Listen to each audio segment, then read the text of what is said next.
4 or 5 central cities, then turns into 3 or 4, and then it turns into 2, and then it turns into 1 for the Stanley Cup final. I mean, there are lots of variables in play.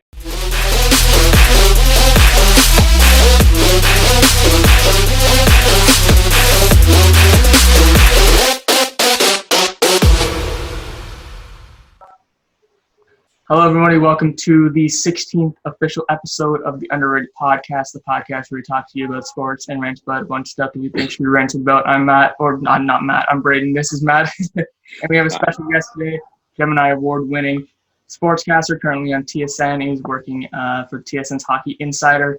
He is a regular host on Leafs Lunch, and he's the co-host of the Darren Dreger podcast. Darren Dreger, how are you? Thank you so much for coming on.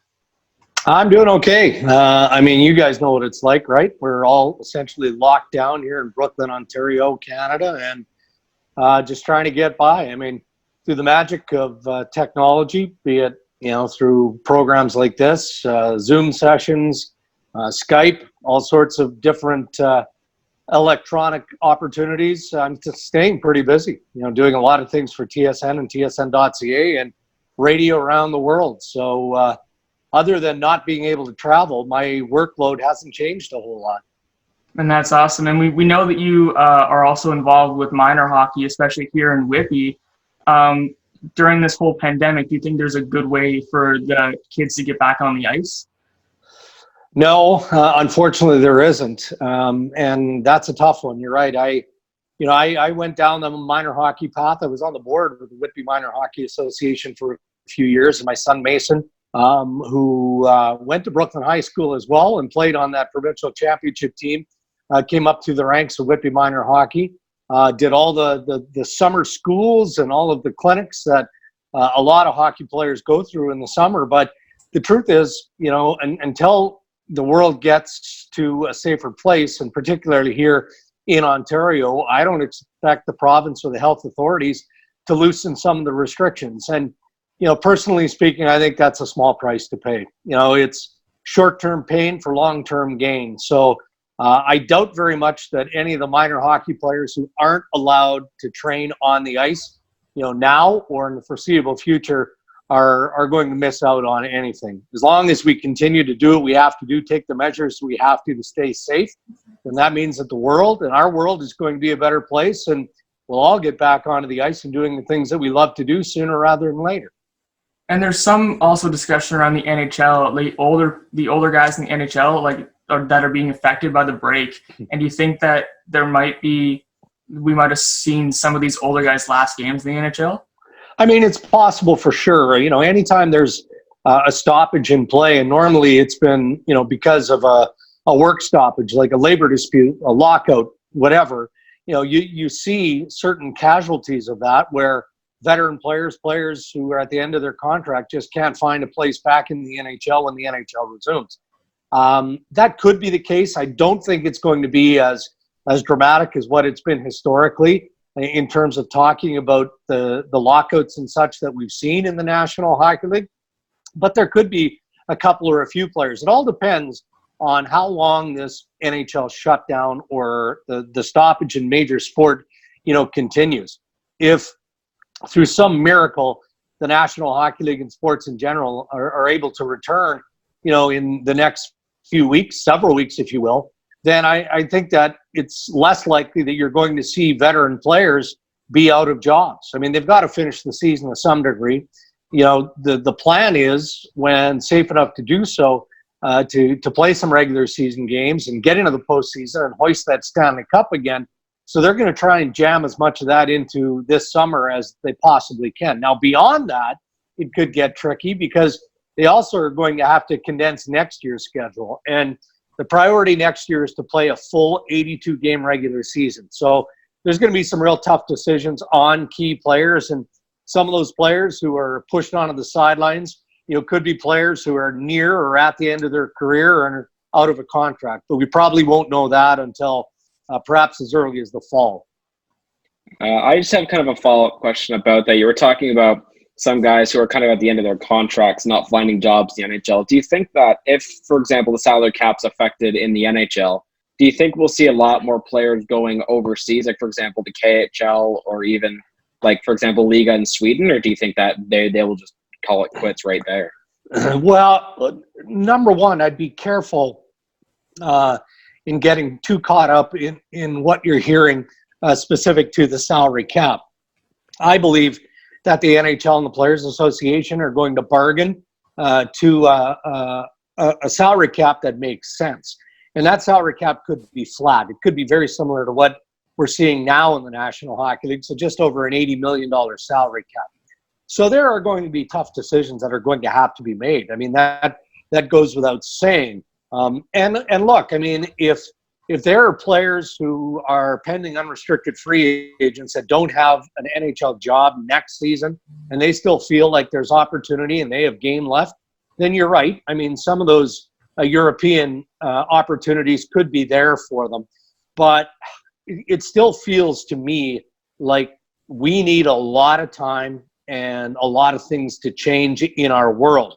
You know, given, you know, some of the lack of restriction, if you will, in certain countries in Europe, I'm not so sure that North American players, having lived through what we're living through right now, an extended self-isolation and quarantine, are going to flock over there to play in some of the European leagues who historically have been very strong, but maybe their restrictions aren't as high. I mean, if you look at the approach in Sweden, way different than it is here in North America.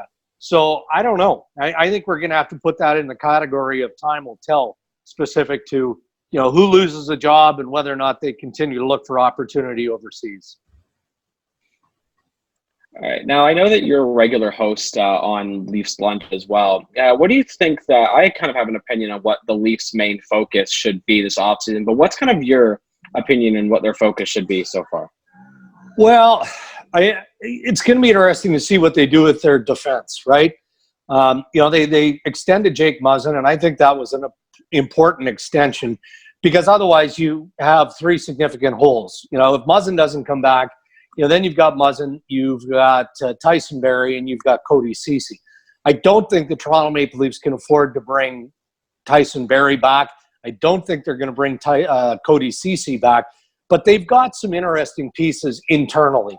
You know, we saw some good things out of Rasmus Sandin. So, you know, hopefully with some training and the experience that he earned in the NHL this year, you know, he's going to be a step closer to being a top four in the NHL. You've got Timothy Liljegren, who, look, less than a year ago, the Toronto Maple Leafs were willing to trade him, you know, just because they were trying to lure in a better piece. And in fact, there was conversation with the Los Angeles Kings about maybe including him in that Jake Muzzin transaction. But he's turned out to be a player who's taken another step. So they're going to hope to fill that void to some degree internally.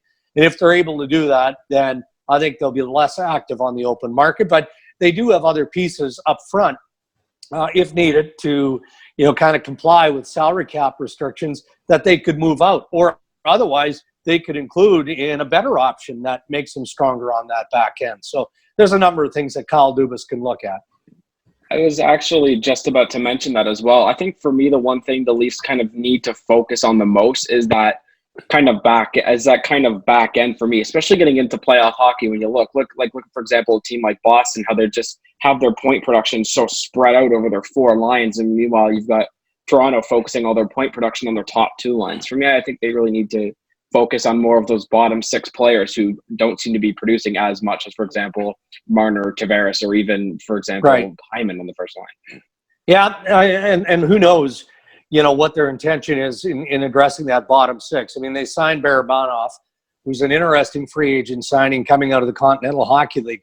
The belief is that, you know, he should be able to play, you know, on their third line, worst case scenario. So if in fact, you know, he's able to do that, then that's a pretty cheap add to otherwise what is a pretty strong top nine. But, you know, you're 100% right. I mean, the Toronto Maple Leafs are going to be as successful as their top six up front lead them to be. And then you've got the goaltending of Freddie Anderson and a blue line that they're going to have to address. So the pieces are there. You know, whether or not, you know, this team is at a place yet that they can contend for the Stanley Cup, we're going to find out. And, you know, this shortened season and wondering, how the remainder of this season will play out may be a benefit to the Toronto Maple Leafs. We could speculate all we want in mainstream media about, what the playoff formula is going to look like, whether or not they're going to be able to get 4 rounds in, whether or not they're going to adopt a tournament style, if you will. I mean, all of those things, any of those things might bode well for the Toronto Maple Leafs in a shortened season. So, we'll see how the Maple Leafs, kind of fare out for the remainder of this year. But one thing I know when I look at the Maple Leafs, they've got the pieces of a team that could become good for a long time relatively soon. It may not be this year. It may not even be next year. But again, they've got the pieces there that could make for some interesting times in here in Toronto for a long period of time. All That's right. a great point. Yeah. Oh yeah, I was about to also ask. There's a lot of teams in the NHL about now, since we aren't really relocating teams as much. They own the last relocation was in 2011. How do you think that this whole pandemic will kind of impact those, like some of those less expensive teams, or some of the teams that don't have the income, or for example, Toronto, to fall back on? Yeah, it's going to be difficult times. There's no doubt about that. I mean, so many of the teams around the National Hockey League, outside of the big teams, are gate driven, and even the big teams need that money to sustain their budgets and everything that they've got to lean on over the course of the year. Look, the National Hockey League is in pretty good shape financially speaking. The commissioner wouldn't be embracing expansion in the way that he has over the last number of years, with Las Vegas coming in and being as successful as the Vegas Knights have been. And then you've got, Seattle right around the corner here. Well, the NHL doesn't do that. The existing owners don't go into that just to grab the money, the hundreds of millions of dollars that go into an expansion fee. They have to feel like the existing crop of teams are viable enough to sustain themselves. So there's no way that the financial losses, the impact, the loss of revenue isn't going to take a toll.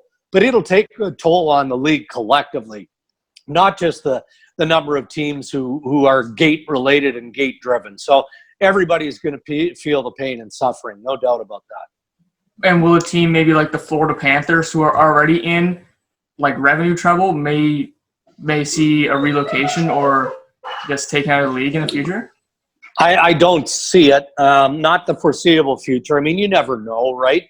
But every time we bring up the idea of relocation or any of that with Commissioner Bettman in the multiple opportunities that you have over the course of the year, be it Board of Governors meetings, general managers meetings, when he meets the media during the Stanley Cup final. I mean, anytime that's been brought up, he's very quick to dismiss it. And I have no reason to believe that it would be reconsidered at any point soon. Now, you're always going to have, certain locations that draw that sort of speculation. And Florida is there, there's no doubt.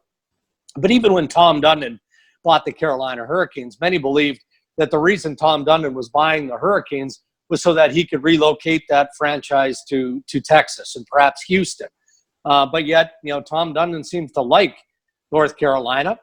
He's seemingly done good work there, along with Donnie Waddell, the general manager, and the other, management types that they have working within that Hurricanes organization.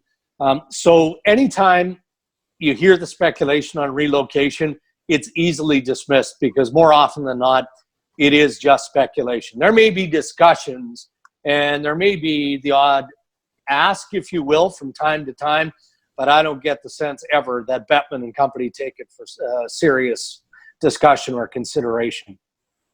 And there's many different opinions going around too, that somebody could say one thing and then you get backed up by another, and that's just how it goes. Like, nobody really knows at this point, but I guess it's a good point to hear from somebody who maybe knows a lot more than other people. So it's great to hear. Well, yeah, I mean, I wouldn't count on relocation anytime soon. If the NHL was in a place and had any of its existing franchises in a place where they could forecast, hey, this team hasn't done well for a long time, and they're probably not going to do well anytime soon.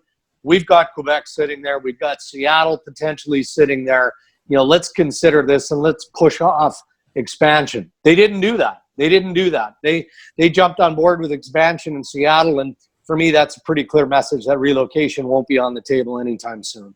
I have kind of another point to add on that relocation table. I've also been hearing that the contract negotiation between the city of Glendale and the Coyotes are kind of on the rocks a little bit there. How do you think that this whole pandemic will affect the relationship between the owner of the Coyotes, who I hear has some deep pockets, and of course the city of Glendale itself with Gila Riverina?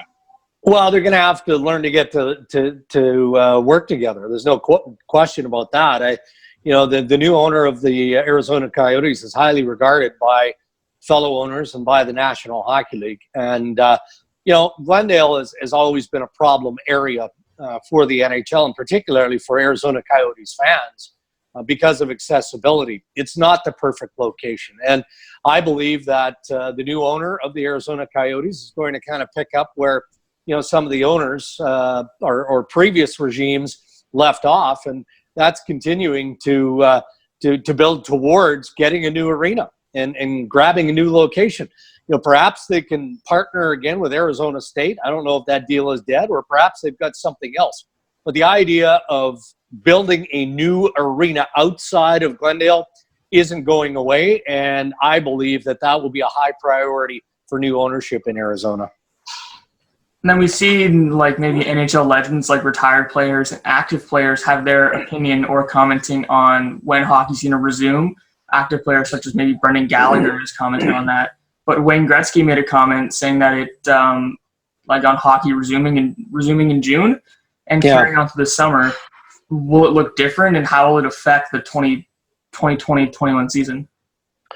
It'll look different. There's no question about that. I mean, we've talked a lot over the last couple of days, and today included on Insider Trading on TSN SportsCenter and TSN.ca about the potential return formulas and what it might look like. Will they pare down, 4 or 5 centralized NHL cities where they send multiple teams into one city? They play a number of games. Maybe they play some playoff games there, and then 4 or 5 central cities then turns into 3 or 4, and then it turns into 2, and then it turns into 1 for the Stanley Cup final. I mean, there are lots of variables in play. Most players would prefer to play some meaningful games before the postseason. So we're talking about regular season games. That's all going to be dependent on when they can kick into phase 2 of the restart of the National Hockey League. There are some who are pretty hopeful. This is pie in the sky stuff, that they can bring the players back to the NHL cities as early as mid-May, maybe the 3rd week of May. And phase 2 means that if or when those players are brought back, they can self-isolate, but they can also then go to their hometown, their NHL city facilities to train. And in small groups, they can skate, and they can do those things to get back to normal. But then here in Ontario, we see the Premier of Ontario, Doug Ford, extend the emergency status, to the 6th of May, and the state of emergency remains May 12th. Well, if the National Hockey League then extends its self-isolation window beyond the end of April to, say, May 15th, clearly everything gets backed up off of that. So there's going to come a time in the near future where the NHL is going to have to say, okay, we're at a point, or this is the point in the calendar, whether it's mid-June or late June, where we can't maintain the integrity of the Stanley Cup playoffs, and therefore we're going to have to consider whoops, there's my dog Tiny, cancellation by no other means but to getting this done. So they're not there yet, but at some point they're probably going to get to that stage. And now moving sort of into your career with TSN, you do talk all day, either that be on your podcast or on TSN's Hockey Insider, or with TSN in general, which is a dream for us. But how do you come up with your topics for each segment, and how do you find those guests that you bring onto your podcast? Well, you know what? It goes back to the relationships that both Ray and I have made and have earned over the years. I mean, Ray obviously is a former star player in the National Hockey League, has so many ex-teammates and friends that we can lean on, and we often do, because those are some of the great stories. You guys are pretty young, so you probably don't remember, the vintage of Ray Ferraro, but I mean, they've got so much personality. So we like to do that. The next edition of the Rain Dregs podcast, we've got Mike Modano coming on. Modano, of course, a star in the NHL, and he's working now with the Minnesota Wild. And, he talks about his days of junior hockey, his days in the NHL playing with Brett Hull and some of the characters of the Dallas Stars. So we like to do that. We don't necessarily always approach the lighter side of the sport, but because of the relationships that Ray has and the relationships that I've developed over the years, we like to lean on the personality more than just the hard information. We can react to the news of the day, of the week, of the month, and Ray and I can cover off the headlines. But when we bring guests on, for the most part, we like to make sure that we're able to share some good stories about the good old days. And for the most part, I think we've been able to accomplish that. For sure. And was working with TSN or being like a sportscaster always something you pinpointed going through your education or maybe through your teen years? No, not really. I mean, I was an average hockey player. I mean, that's being brutally honest, but I love the game. And, when I got to approaching junior hockey, it became clear that I wasn't going to go much further. But, I wanted to do something that was sport related. But, now you're going back to the mid 80s. And, at that point, journalism was a degree in university.